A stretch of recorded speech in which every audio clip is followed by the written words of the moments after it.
So I'll introduce the next poet. Dear friend Jennifer Hancock has been teaching creative writing at Colorado Mesa University for 6 years. She leads the Mesa County Library Poetry Night every second Wednesday from 6 to 8. Her poems have recently appeared in Fruit of Pulp, Fungi Magazine, and Crab Orchard Review.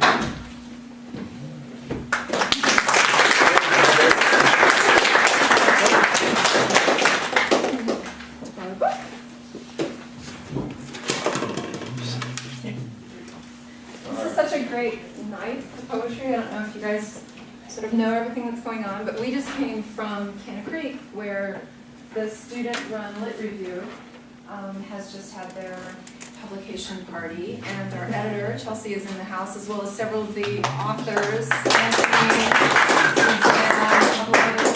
Benjamin, should I back in here? Take your shoes off. And tonight, as we read, I don't know if you've received an update or anything, have you? They're not announcing tonight, right? They're just doing the reading.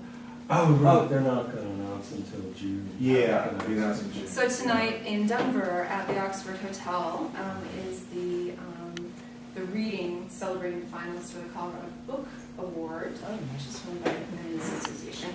And 2 of the poetry chapbooks put out by Prolific Press are in the finalists. So, yes, Franklin. So this is just a wonderful sort of coalescing night.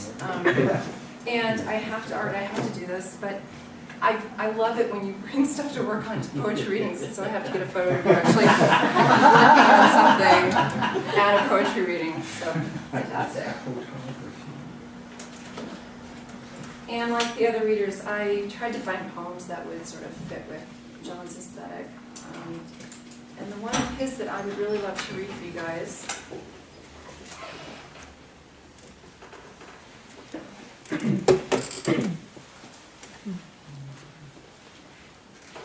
in the first section, I know. I guess it's in the second section.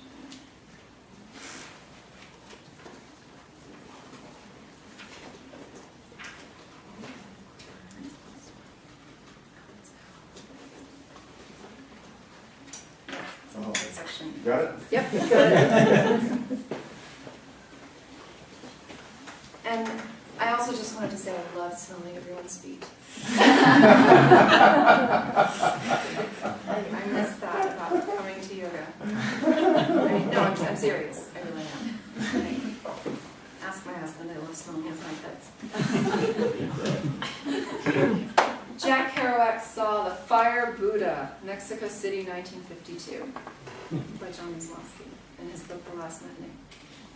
Photographs by his lovely wife. Jack Kerouac saw the Fire Buddha in the wall of a Mexican stone temple. Malcolm Lowry was not there. But the firecrackers were, snapping golden flames, the Buddha's flame. Still, the street scene flowed on. Junkies, whores, beggars, a man with a .38 casually tucked in his hip pocket, gangster Buddha. Buddha consciousness in the blood on the street, Buddha consciousness on the radio blasting Charlie Parker. Jack Kerouac saw this. He saw all of it. He saw the shining Buddha flame before snapping back to the thin, sad face of a young man playing guitar, right leg cut to the knee, a curl of pants, long staff, like a wizard's crook leaning on an old stone wall. Good poem, John. Okay. And in the whole poetry sort of nebula that's happening right here, really, this is a Norway poem. So shout out to my colleague and backyard neighbor, Mr. Wright. And this is an occasional poem, which I think is a lovely thing that we don't do enough of anymore, when you write a poem on the occasion of something. And so this is an occasional poem on the dedication of the Svalbard seed vault, global seed vault, February 26, 2008. In Norway, the sons of Vikings in orange hard hats sing folk songs behind an ice sculpture, a polar bear defying extinction, and 100,000 varieties of rice rumble by in carts, the very potatoes Incan kings feasted on, a cowpea collection in jars 3 deep, enough to feed the entire African continent. And didn't we all press flowers as children? The columbine, your mother said, was a sin to pluck.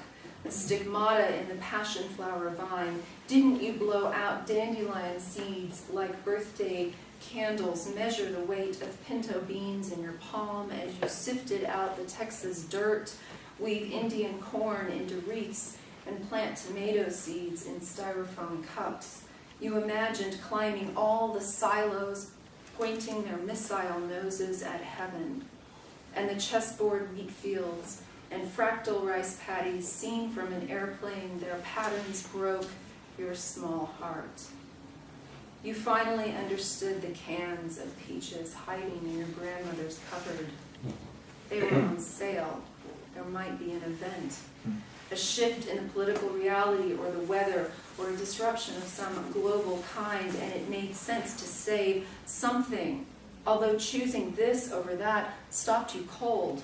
Who could possibly choose what to save, what to put in a plastic tub in the garage or a bomb shelter outside of Corpus Christi? But someone had to do something crazy, decide to take it all in and hang the expense, to catalog it all as a prayer against rising seas and melting polar ice caps and, shall we call it, retribution? So you gratefully give over the selection of what endures to the tundra. A concrete Frigidaire for the planet, a steel-hulled audacity of an ark.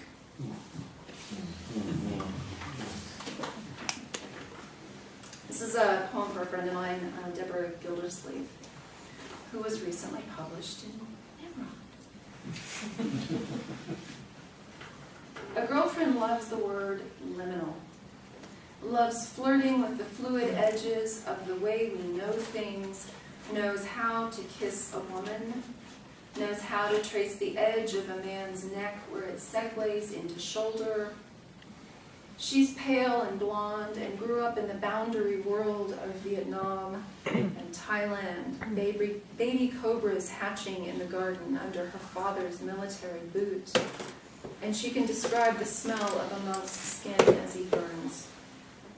But I'm telling her this thing about sandpipers over hot lime-infused soup at the only Thai restaurant in Stillwater, Oklahoma, how they chase the edge of the Gulf as it advances and retreats. But it's not really an edge, I say, more of a dissolving of foam into land, into an impression of sand. And what I'm trying to say is that I'm sad we're landlocked, that I wish the definition between prairie and sky was less acute.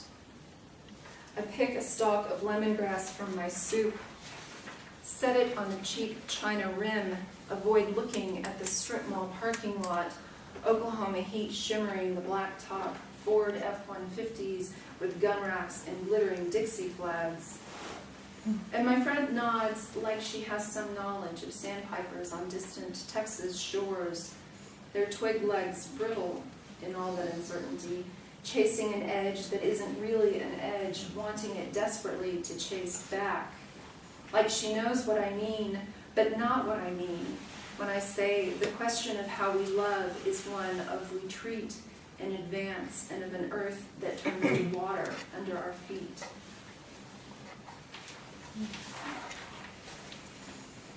And this is a poem about Roscoe. And I'll just go ahead and dedicate it to Suzanne. It's called The Almost. Standing in front of a black painting, you almost say what you mean. Almost reach out to touch. Almost set off the alarm and the large German guard almost yells at you, her face almost the color of a low winter sun through branches, but you don't. You can see what it is that is meant to make sense. This is almost order, almost history, but you can't quite make of it the sense it wants, and it feels like black failure, like licorice hard in the pit of your belly, to see the lines bisecting the black, to have a feeling of black that is lit from the side, but to only almost say what it tastes like, to only almost say disappointment.